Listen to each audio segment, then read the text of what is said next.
The moving truck pulled into Maplewood Lane early in the morning, its rumble echoing off rows of neatly trimmed hedges and picture-perfect houses. For years, the old Harper residence had sat empty, its shutters faded and the garden growing just a little wilder than the rest of the street allowed. The neighbors often wondered who would finally buy it, and that morning their question was answered.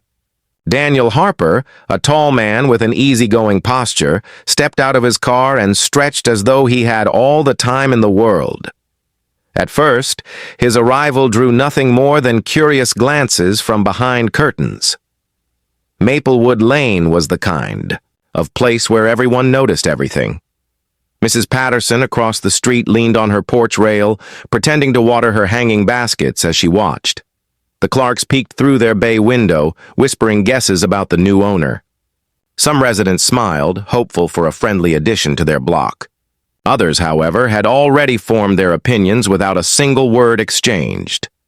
The neighborhood's homeowners association was known for keeping a sharp eye on anyone who moved in. They prided themselves on maintaining what they called community standards. Though many privately admitted the rules felt less like guidelines and more like commands. Stories traveled quickly about the association's heavy hand. A garden gnome in the wrong spot, a paint color one shade off the approved list, even a car parked slightly out of line, all could result in a letter, a fine, or a meeting no one wished to attend. Daniel, however, seemed completely at ease. He directed the movers with steady confidence, smiling as boxes were carried inside. The old house, long considered tired and forgotten, now showed signs of life. Curtains fluttered in open windows. Fresh potted plants appeared on the front steps. By midday, the yard looked brighter, as though the home itself welcomed its new owner. The neighbors exchanged cautious looks. Change was rarely greeted warmly on Maplewood Lane, and this change came without the approval of the association board. By afternoon, whispers had already reached the ears of the board president, who wasted no time arranging a casual introduction for the following day. But Daniel was no ordinary newcomer. While most people moved into a neighborhood hoping to blend in, Daniel carried himself differently. There was a steadiness in his stride, an unspoken confidence that hinted he was not worried about rules or whispered judgments. He greeted those who passed with a polite nod, but his eyes carried a calm that made some residents wonder if he knew something they didn't. As the sun lowered and the moving truck finally pulled away, Daniel stood at the edge of his yard, hands resting on his hips. The lawn stretched before him, neat enough yet clearly in need of care. He took a slow breath as though he were considering not just how to restore the grass, but how to settle into this new life. To him, Maplewood Lane was not a place of intimidation or fear. It was simply a neighborhood, and like any other, it would soon adjust to his presence. The association, of course, saw things differently. From their perspective, a new homeowner meant another set of rules to enforce, another reminder that their authority kept the community in order. Already, small details about Daniel's arrival bothered them. The moving truck had blocked part of the street for an hour. His shutters, while freshly painted, were not listed on their approved palette. Even the flowers he had placed by the front steps, bright red blooms that stood out boldly, would likely be labeled non-compliant. Yet Daniel appeared unaware or unconcerned. As evening fell and porch lights flickered on, he sat on his front steps with a cup of coffee, gazing at the quiet street. To anyone watching, he looked like a man simply enjoying his new home. But behind that calm exterior, there was more to Daniel Harper than the neighbors could have guessed. By the time the stars came out, the stage had already been set. The association believed they had a new target to monitor, another resident to shape into their version of perfection. What they did not know was that Daniel had walked into Maplewood Lane not as a victim of their rules, but as a man with plans far beyond what anyone could imagine. The morning after Daniel moved in, Maplewood Lane awoke to its usual calm.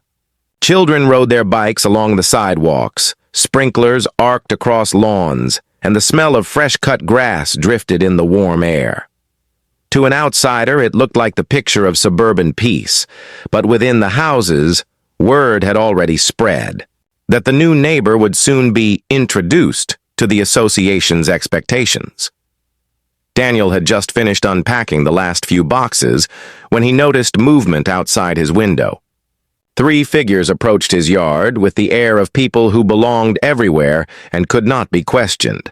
They walked side by side, clipboards tucked under their arms, dressed neatly as though on official business. Leading them was Margaret Collins, the long-serving president of the Homeowners Association. She carried herself with the practiced confidence of someone used to giving orders and receiving obedience. Behind her was Frank, the vice president, tall and broad-shouldered, known for his stern expression. The third was Linda, the secretary, who scribbled notes quickly and rarely spoke unless it was to quote a regulation. Together, they stepped directly onto Daniel's grass, not bothering with the walkway or a polite knock at the door. Daniel spotted them from the porch and rose to meet them, coffee mug still in hand. He smiled easily as though he had been expecting company. "Good morning," he said warmly. Margaret's eyes swept across his yard with a sharpness that carried more judgment than greeting. "Mr. Harper, I presume," she said, her voice smooth but firm. "We're from the Homeowners Association. We thought it best to welcome you and also address a few matters." Daniel nodded, unruffled. "Of course. I appreciate you stopping by." Without waiting for further invitation, Margaret gestured toward the curb where the moving truck had been parked yesterday. "Your moving vehicle blocked part of the road longer than permitted. We understand moving is stressful, but we ask all residents to plan accordingly." Frank's gaze shifted to the shutters on Daniel's home. "And about your exterior. While they are freshly painted, the color does not appear to be within our approved palette. You'll need to submit a request for review," Linda scribbled furiously, then looked up. "Additionally, the flowers by your steps. Bright red geraniums, are they not? They're not listed on the recommended landscaping guide. We'll have to make a note." Daniel listened in silence, his expression calm, almost amused. He nodded occasionally, as if considering their every word carefully. When they finished, he took a sip of coffee before replying. "I see. So you're saying my truck, my shutters, and my flowers all require attention?" Margaret folded her hands. "It's nothing personal, of course. We treat all residents equally. Our standards are what keep Maplewood Lane beautiful." For a moment, Daniel simply studied the 3 of them. Their certainty, their assumption that he would nod, apologize, and comply, hung in the air. Finally, he smiled again, though there was a hint of something sharper beneath his polite tone. "Well, I do want the neighborhood to be beautiful. I'll take your notes into consideration." It was not the response they expected. Usually, newcomers rushed to promise compliance, eager to avoid trouble. Daniel's calmness unsettled them, though they couldn't say why. Frank cleared his throat. "We'll be following up with formal letters. Expect them in the next few days." "Of course," Daniel said lightly. "I'll look forward to reading them." The 3 association members exchanged uncertain glances. There was no argument, no pleading, no resistance, just quiet confidence, as though Daniel were humoring them. Margaret adjusted her glasses, searching for the right words, but finally settled on a stiff nod. "Welcome to the neighborhood, Mr. Harper." With that, they turned and walked back toward the street, their neat shoes leaving faint impressions in the grass. Daniel watched them go, his smile lingering. He had dealt with many types of people in his life, but rarely had he seen such certainty built on such fragile authority. As the trio disappeared around the corner, Daniel finished his coffee and set the mug on the porch rail. He wasn't annoyed, nor was he surprised. He had expected this sort of visit the moment he chose to move into Maplewood Lane. What the association didn't realize was that their rules, their warnings, and even their headquarters meant something very different to him. Inside his home, boxes still waited to be opened, but Daniel felt no urgency. He had time, plenty of it. For now, he was content to let the board believe they had the upper hand. Soon enough, they would discover the truth. And when that day came, it would not be Daniel standing nervously in their office, but the board themselves sitting across from him, uncertain and unprepared. The first letter arrived only 3 days after the association's visit. It was neatly typed on official paper, tucked into Daniel's mailbox with the weight of importance. The heading read, "Notice of Violation," followed by a list of supposed infractions. The moving truck had obstructed neighborhood traffic flow. His shutters were listed as non-compliant with approved color standards. The red geraniums were described as unauthorized flora. Daniel read the letter on his porch, leaning back in a wooden chair while the evening sun painted the street gold. To most people, such a notice would have been infuriating or even intimidating, but Daniel's expression barely changed. He folded the letter, set it aside, and went back to sipping his coffee. The following morning brought another envelope. This one contained a fine, small enough to seem reasonable but large enough to sting. The board had wasted no time escalating. By the end of the week, 3 more notices had arrived, each pointing out a new issue. His trash cans were visible from the street. His garden hose was improperly stored. Even the placement of his welcome mat was mentioned. Neighbors whispered as they passed his house. Some shook their heads in sympathy, remembering when they had faced similar treatment.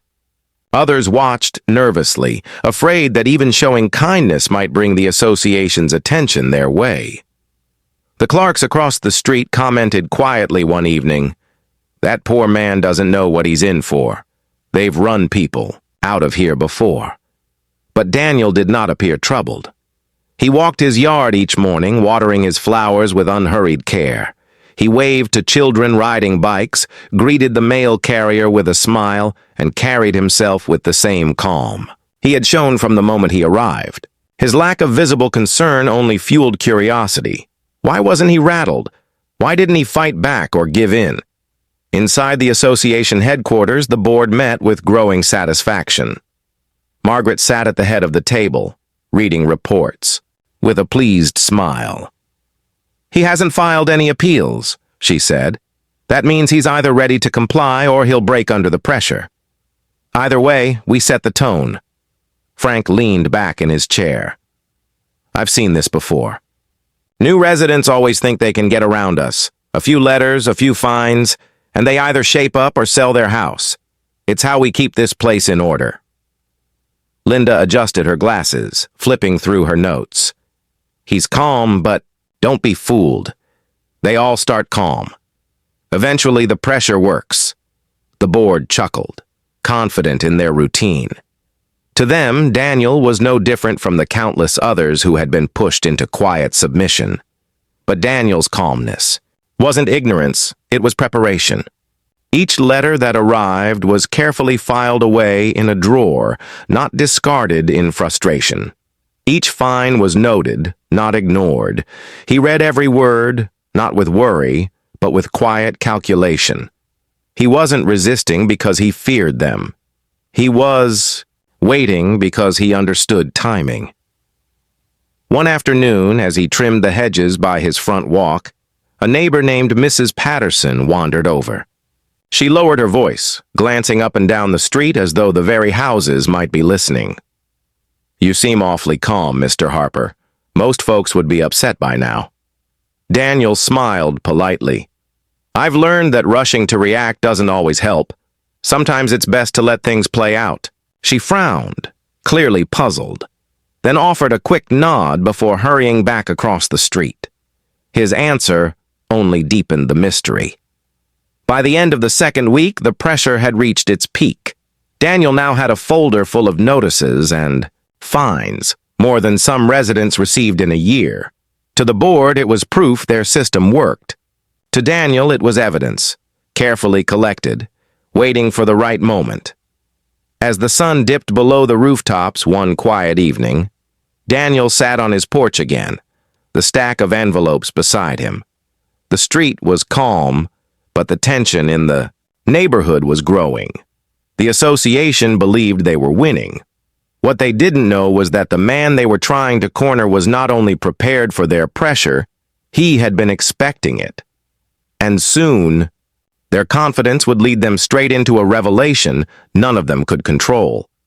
The headquarters of the Homeowners Association stood just a few blocks from Maplewood Lane, an impressive brick building with white columns and tall windows. To residents, it was more than an office. It was a symbol of authority. Meetings were held there every month, and decisions made inside those walls rippled through the entire community. On a warm Thursday evening, the board gathered in the main hall. A long oak table stretched across the room, polished until it gleamed under the overhead lights. Margaret, the president, sat at the head, her posture as rigid as her voice. Frank and Linda took their usual places at her side, while the remaining members filled in around them. Each carried folders stuffed with reports and violation notices, including a growing stack bearing Daniel Harper's name. Margaret tapped her pen against the table, signaling the start of the meeting. "Let's begin," she said, her tone carrying the weight of command. "We've had several new issues to address, most notably with our newest resident." A murmur spread through the room. Everyone knew who she meant. Daniel's name had become a common topic, and the speed with which he collected notices was a source of both amusement and pride for the board. Linda adjusted her glasses and opened her notes. To date, Mr. Harper has received 6 formal letters and 3 fines. There are also pending reviews for his shutters, garden, and outdoor equipment. Frank chuckled, leaning back in his chair. He hasn't pushed back once. Not a word, not a challenge. Either he doesn't understand how serious this is, or he's already too overwhelmed to fight. The group laughed softly, enjoying the idea. To them, this was proof of their influence. Every letter, every fine, reinforced their authority. For years, they had shaped the neighborhood in this way, making examples of newcomers until obedience became second nature. Margaret allowed, herself a small smile. "This is how we protect Maplewood Lane. It takes firmness. If people don't follow the standards, the neighborhood suffers." A few members nodded eagerly. "That house sat empty for too long," one said. "We can't let someone undo the charm we've worked so hard to maintain." Another added, "It's only a matter of time before he complies. They all do." The board basked in their confidence, unaware of the irony. While they congratulated themselves for keeping control, the very building they sat in, the polished hall, the shining floors, the offices lined with framed awards, belonged to the one man they were mocking. Outside, the streetlights flickered on, and Daniel himself walked past the building. He paused briefly, looking up at the lit windows where the meeting continued. From the sidewalk, he could hear faint echoes of voices. He didn't linger, but the slight smile that crossed his face said everything. He knew what they were saying. He knew they believed he was powerless, and he knew how quickly that belief would crumble. Inside, the meeting carried on. Margaret turned the discussion to future actions. "If Mr. Harper doesn't resolve these issues soon, we'll have to consider stronger measures. A hearing, perhaps. We can't allow someone to think they're above the rules." Frank nodded in agreement. "It's better to deal with him quickly before other residents start getting ideas. We need to remind everyone who sets the standards here." The members agreed, their voices rising with determination. They spoke of schedules, procedures, and penalties, planning their next steps with all the confidence of a group that believed its power unshakable. But beneath their certainty was a flaw they could not see. They had mistaken Daniel's silence for weakness, his patience for surrender. In truth, every letter they sent, every fine they added, only strengthened the case Daniel was quietly building. As the meeting drew to a close, Margaret tapped her pen once more. "We'll reconvene next week. By then, I expect progress. This Harper situation needs resolution." The board gathered their papers, chatting casually as they left. Their laughter echoed down the hall, the sound of people convinced of their control. When the last light in the headquarters flickered off that night, the building stood silent and imposing against the dark sky. To the board, it was their fortress. To Daniel Harper, it was something else entirely, a fortress he already owned, and soon he would step inside, not as a resident pleading his case, but as the one person in the room who held the ultimate authority. The next association meeting was scheduled for the following week, and by the time it arrived, the air in the neighborhood buzzed with curiosity. Residents had noticed the steady stream of letters and fines landing in Daniel Harper's mailbox, and many wondered how long the newcomer could withstand the pressure. Some whispered that he would soon give in, while others quietly predicted he might sell and move away like a few before him. Inside the headquarters building, the board members assembled with their usual confidence. Margaret sat at the head of the table, her papers stacked in neat order. Frank leaned back in his chair, arms crossed, already preparing to sound firm when Daniel inevitably appeared. Linda sharpened her pencil, ready to take notes on whatever was said, but the mood in the room carried an edge of anticipation. "Do you think he'll come?" one member asked. Margaret gave a satisfied nod. "He has no choice. If he doesn't, we'll schedule a hearing. Either way, this ends with compliance." As the discussion began, the door to the meeting room creaked open. Heads turned, and there he was, Daniel Harper, stepping inside with the same calm stride he carried through the neighborhood. He wore a simple blazer over a crisp shirt, holding a slim folder in one hand. Margaret's eyes narrowed. "Mr. Harper, we weren't sure you would attend." Daniel smiled politely. "I thought it was time I joined one of your gatherings. I hear you've been spending quite a bit of energy on me." A few members chuckled quietly, assuming he was there to argue or plead his case. Margaret straightened in her chair. "Yes, we've noted several issues. Your shutters, for example, remain outside of approved standards and—" Daniel raised a hand, not rudely, but with calm authority. "I understand you found many things to note about me, but I'm not here to discuss shutters or flowers or where I keep my garden hose." The room fell into an uneasy silence. Daniel walked to the table, set his folder down, and slid a stack of documents toward Margaret. She hesitated before opening them. Her confident expression faltered as her eyes scanned the pages, deeds, contracts, and signatures, all bearing Daniel's name. "What? What is this?" she asked, her voice quieter now. Daniel's smile remained steady. "Those are ownership papers. You see, this building, the headquarters you're sitting in, along with the parking lot and the adjoining offices, was purchased by me several months ago, long before I moved into Maplewood Lane." The silence deepened. Frank leaned forward, disbelief written across his face. "You're saying you own this property?" "That's correct," Daniel said evenly. "Every square foot, which means your lease now runs through me. In other words, your operations here continue only because I allow them to." For a moment, no one moved. The board members stared at the documents as if the paper itself might explain away the impossible. Linda flipped through the pages, her hands trembling slightly. "This can't. There must be some mistake." Daniel's voice was calm but firm. "No mistake. I bought it fair and clear. You've been sending me letters and fines, treating me as though I were just another resident to intimidate. But the truth is, I now hold the keys to this very room." Margaret's pen slipped from her hand and clattered onto the table. The proud certainty she had carried for years cracked in an instant. Around her, the other members whispered in shock, their earlier smugness replaced with unease. Daniel looked around the table, meeting each pair of eyes in turn.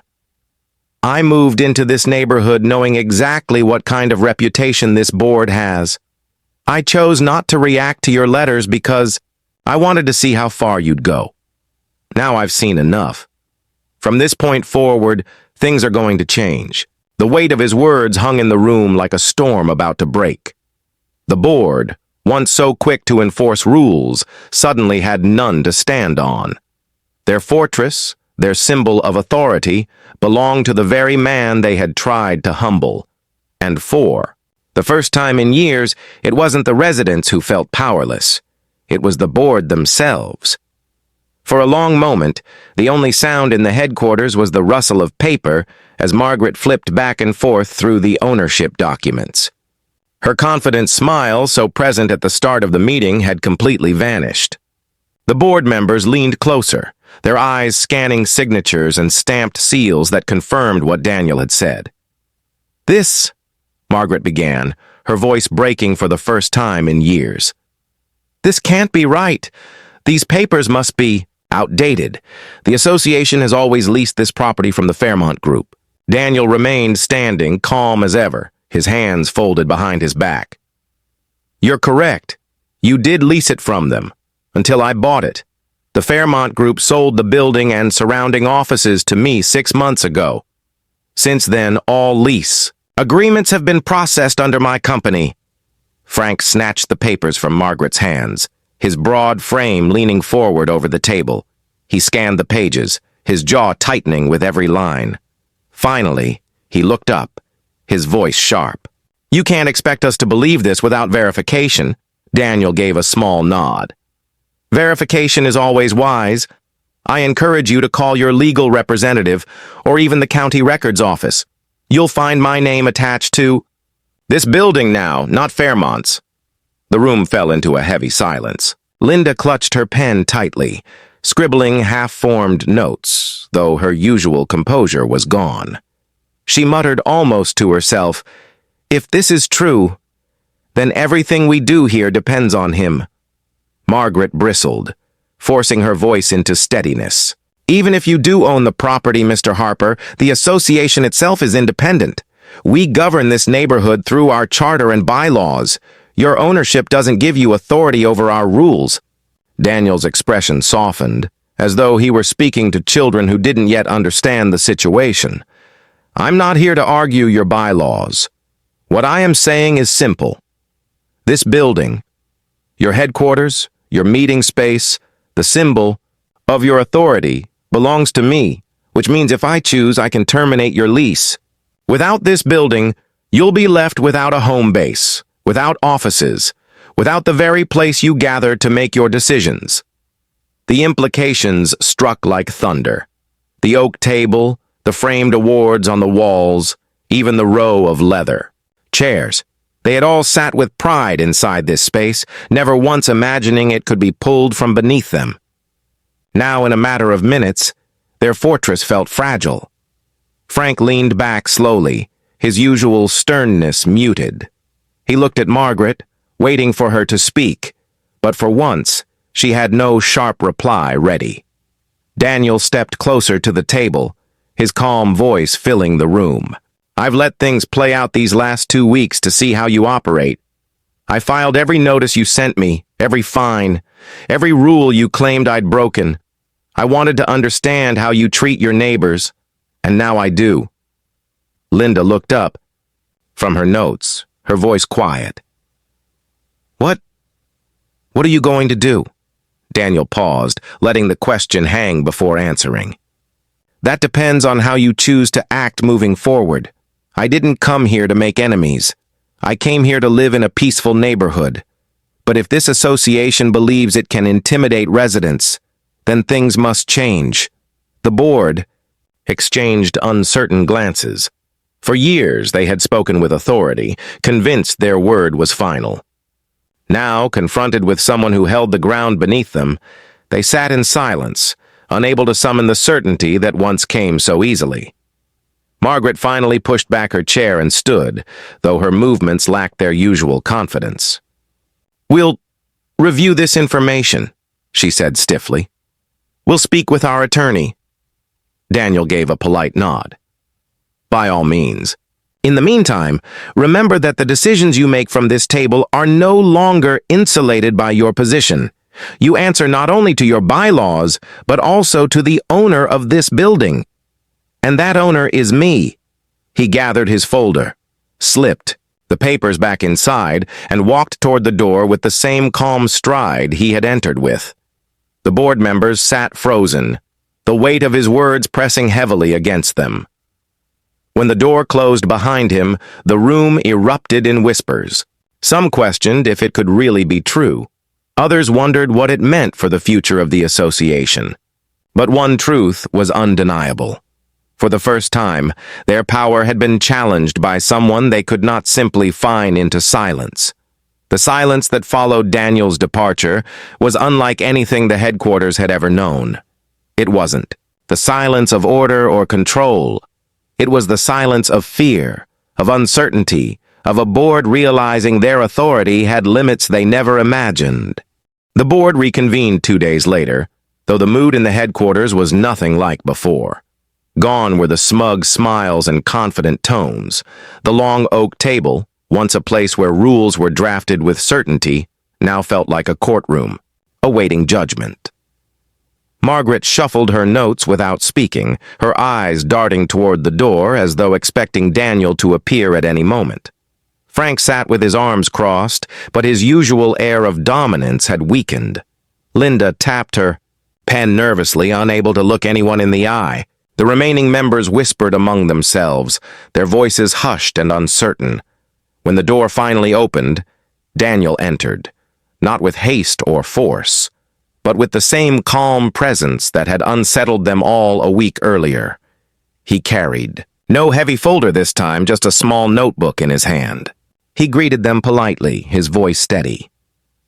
"Thank you for gathering again. I believe we need to discuss the future of this association." Margaret tried to compose herself. "Mr. Harper, before you begin, I'd like to remind you that the association operates under its charter. Ownership of this building does not grant authority over—" Daniel raised a hand gently, not rudely, but with enough firmness to quiet the room. "I'm not here to rewrite your charter. I understand your structure. But I am here as the person who owns this building and the lease that allows you to sit in these chairs. That gives me the ability to ensure this association serves the neighborhood fairly instead of ruling over it." The words struck deeply. For years they had spoken about standards and order, but Daniel's phrasing, serving the neighborhood, carried a weight they weren't used to hearing. Frank leaned forward, his voice lower than usual. "And what exactly do you want from us?" Daniel opened his notebook, flipping to a single page. "It's simple.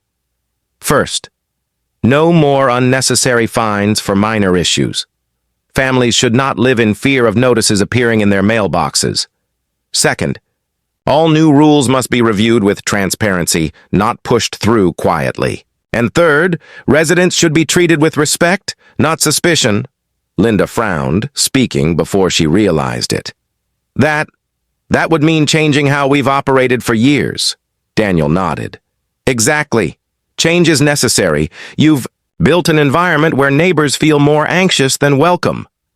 That ends now." Margaret bristled, though her voice lacked its former authority. "And if we refuse? The charter gives us independence. You can't force us to comply." Daniel leaned slightly against the table, his expression calm but unwavering. "You're right. I can't dictate your charter, but I can end your lease. Without this building, you lose your headquarters, your offices, your meeting hall. You would have no place to gather, no base of operations. The choice is yours." The board fell silent. The weight of his words pressed against them harder than any fine they had ever handed out. Their fortress, their symbol of control, was suddenly a privilege that could vanish with a single decision. One of the quieter members, Mrs. Evans, finally spoke, her voice softer than the rest. Maybe he's right. We've gone too far over the years. People are afraid of us when they should feel part of the community. Perhaps this is the change we need." Her words hung in the air, and for the first time, others nodded reluctantly. Frank looked at her, then at Daniel, his sternness cracking. "So you're saying we operate differently, or we lose everything?" Daniel gave a single nod. "Yes, it's not a threat. It's reality. This neighborhood deserves peace. You can either be part of that, or you can watch as your authority collapses without these walls." Margaret clenched her jaw, her pride battling against the truth. But deep down, even she knew the balance had shifted. Their power no longer came from intimidation.